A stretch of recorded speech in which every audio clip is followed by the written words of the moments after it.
dopo questa prima fase Dalla prima fase de ambiente que fava sun tierra, con ruvas e de pitli lech, ruva finalmente il mer que pona dominerà per i decennies de milions de anni do. La pierres que abu origine del mer ti ha dat forma a quelles que je in quei condi la Dolomites. Il mer meranquei rua gradualmente, plan. La tuedas conta d'un prim ambient schaldi da sel, puc sot na fugina dal sel naturela. Dafatti, già tan na gran quantità de sortes de gips, pierres d'un couleur blanquitsch que sautat l'uedel a contat cul couleur quetschenin l'arenarias de Gardeina, il Grödner Sandstein.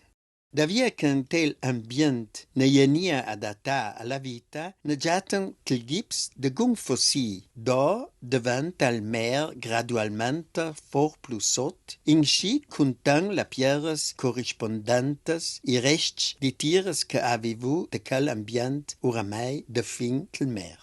I prim fossi cangiata i Bellerophon, la Lindornes gastropodes que ti da l'inuum alla formazione de pierra senteda saura entang la ultima perte del temp del Perm. Castes anacrosa planispirala, les vivova sun fonds del mer, nia tan sot de briada cun d'autra lindornes gastropodes, cun foraminiferes, cun algas i viel lindrona brachiopoda.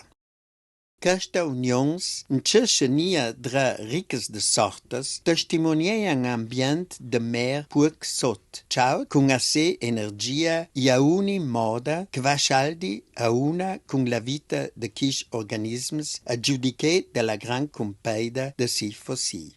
Ora de la fauna que vivova sun fonds del mer, fovan vil organismes que vivova la massa dega, coque quis cephalopods nautiloids. Do la mort tumova si crosa sun fonds del mer i ngengiata schaldi trupes de fossilizei. Lie parents schaldi d'longia i nautilus de aldidanque che i paleontologs clama fossili viventi, propria giaca itis mea tan schaldi ai antenats de dan plus de 250 milions de anni. Njatan ceresc de pêche, nia trupes a di laurità, ma propi importants. Dan talut cash exemplaire de Archaeolepidoptus leonardi, giatati anni 50 da Bera Heinrich Moroder de Dos, che ama tussu cash museum de Brieda con d'autri personages conosciuti la Valeda per si dedizione de viers del patrimonio culturel e naturalistic. La se tratta propi d'un pezz eccezionel, ja que lie il seul pêche fossil de Gardeina, de quel que s'ha conservat el squelet. De plus, il y a la plaques di dents de Bobasatrania, un pêche d'un corp out que maiova de pitli mollusques d'aquei profonds del mer e ciucian su per pona e menizia con si series de dents presentes de si gorja.